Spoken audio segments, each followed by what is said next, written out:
La crise économique liée à la chute des cours de pétrole n'a pas épargné le secteur de l'immobilier qui subit de plein fouet les conséquences de la conjoncture économique. L'offre est devenue supérieure à la demande. Cette tendance occasionne plusieurs vacances locatives avec une baisse des loyers de 45% pour la ville de Pointe-Noire où sont implantées l'ensemble des entreprises pétrolières ainsi que les cadres qui y évoluent. Une multitude de constructions qui se sont achevées en 2016 et surtout 2017, qui ne trouvent pas aujourd'hui locataires.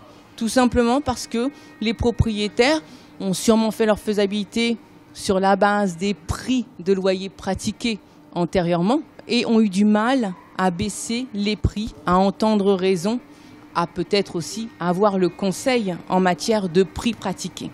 Malgré la crise, le secteur de l'immobilier demeure un marché prometteur avec des valeurs locatives de 11 000 à 18 000 francs CFA par mètre carré en ce qui concerne la location des locaux professionnels. Le gouvernement congolais avait entamé un vaste programme de construction de près de 1300 logements économiques, dont certains sont achevés et commercialisés. Selon les experts, cette crise doit aider les agents immobiliers à recentrer leur mission. Il est important que cette crise soit un vecteur pour pouvoir faire de l'immobilier ou gérer son entreprise dans d'autres domaines autrement. Il ne faut pas oublier que nous sommes normalement censés donner du conseil, orienter, convaincre les propriétaires.